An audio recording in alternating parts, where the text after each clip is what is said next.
I'm losing time here. Look, can I first begin by acknowledging the deputies for bringing forward this motion and the genuine debate we've had here this evening. Look, the government recognises the real depth of concern surrounding the proposed EU-Mercosur agreement. In particular, those concerns relate to Irish agriculture, our rural economy, as well as the importance of ensuring sustainable, adequate environmental protections. And for those reasons, an acknowledgement of the many important points that have been raised here this evening, the government is not opposing this motion, and I fully support that. Look, personally, I am very familiar with the various iterations of EU-Mercosur agreements, having spent 15 years in the European Parliament and opposed the various proposals put forward over many years on a number of grounds. These ranged from the potentially negative effects on the Irish beef trade, the destruction of part of the Amazon forest, as well as, of course, crucially, highlighting different production standards alongside the issue of compliance with sanitary and phytosanitary requirements. And that's why I and my independent colleagues, when we signed up to the programme for government, we insisted that government would oppose the current deal. In that regard, I want to quote exactly what the programme for government states. It states that the government commits to working with like-minded EU countries to stand up for Irish farmers and defend our interests in opposing the current Mercosur trade deal. And for those of you listening to Minister Hayden's contribution at the beginning of the debate, you will have heard him say that the Department of Foreign Affairs and Agriculture continues to examine the proposals in detail, and they will continue to engage with the EU Commission to ensure Ireland's concerns are fully taken on board. But he goes on to say that, pending that examination and the completion of the ongoing engagement, Ireland's position on the EU-Mercosur agreement remains as clearly outlined in the programme for government. I say it again, work with like-minded countries to stand up for Irish farmers and defend our interests in opposing the current Mercosur deal. I fully support this position and indeed recognise and applaud the efforts of the Minister for Agriculture and our Taoiseach in defending that position. Just yesterday, the Minister held bilateral agreements on the margins of the Council meeting with our Italian and French counterparts. If this agreement were to be adopted, it would require a qualified majority vote in Council and a simple majority vote in the European Parliament. So we can see this process is ongoing. And can I say again, Ireland is committed to implementing what is in the programme for government. That is what Minister Hayden said and what I am happy to reiterate as a representative of the independent group in government.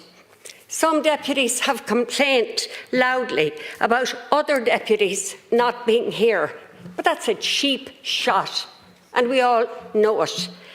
I am here to represent those deputies, and looking around, some of the deputies who have complained are no longer with us. But as mentioned by Minister Hayden, the broader international trade context is also important for Ireland. Trade and our international partnerships have always been fundamental to our economic model. Within that framework, we continue to advocate for solutions that are fair, that are sustainable and reflective of our values. And that's both for Ireland and our EU trading partners.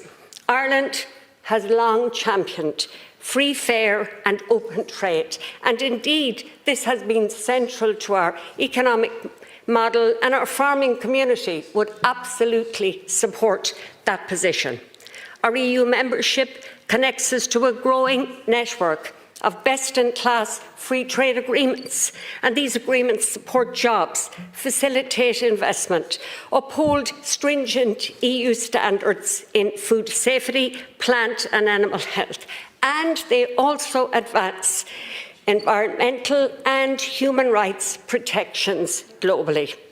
We know that trade is essential to securing prosperity, sustaining employment and attracting investment. When new agreements are balanced and fair, it is in Ireland's interest to ratify them swiftly. But as emphasised by Minister Hayden, balance is always key, and that remains central to the Irish Government's approach. Look, the European Commission presented its final package on the 3rd of September. We repeatedly, that's Ireland, raised our concerns in relation to climate, biodiversity and deforestation, as well as the need for strong protections and assurances for the incomes of Irish farmers. We have always been clear that such agreements must defend our most vulnerable sectors and that farmers' livelihoods must not be undermined through weak or ineffective environmental standards in other countries. As I said, this position is clearly outlined in the programme for government, which we signed up to. And again, I'm going to repeat what it says, that Ireland will work with like-minded EU countries to stand up for Irish farmers and defend our interests in opposing the current Mercosur deal. That has not changed, and I am happy to say that here today. I want to assure that the Government, including the Taoiseach, Taoiseach and other ministers, as well as officials, have continued to engage actively at EU level with both the European Commission and counterparts in Member States, including like-minded countries, to voice our concerns and to interrogate the outcomes of these negotiations. This engagement has been essential in assessing whether the agreement adequately addresses Ireland's priorities and indeed to our efforts to negotiate more favourable outcomes. In terms of the overall agreement package, it is important to say that this engagement is ongoing.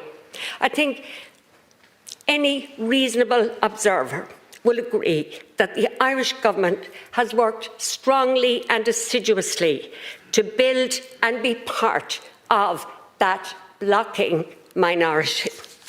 Can I finish up by saying that the Taoiseach and the Minister for Agriculture have had many discussions with like-minded countries in recent months, and those discussions continue.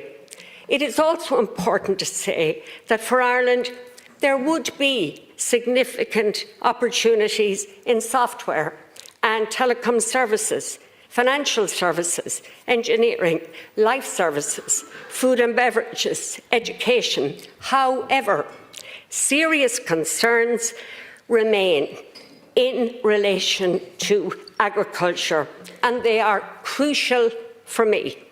And once again, I come back to what we committed to in the programme for government. Can I finish by saying that this agreement has dealt with many of the issues raised by some of my colleagues around labour rights, sustainable production, women's economic empowerment and more. And crucially, the Paris Agreement would become an essential element of the deal, enforceable through dispute settlement and allowing suspension of the agreement in cases of serious breach. In that spirit, can I say, the Government will continue to engage constructively and assiduously with other Member States and the Commission in the following weeks as we seek to Time is up, ensure Minister. the best possible outcome for Ireland Thank you. in the final I now vote. call on Deputy Johnny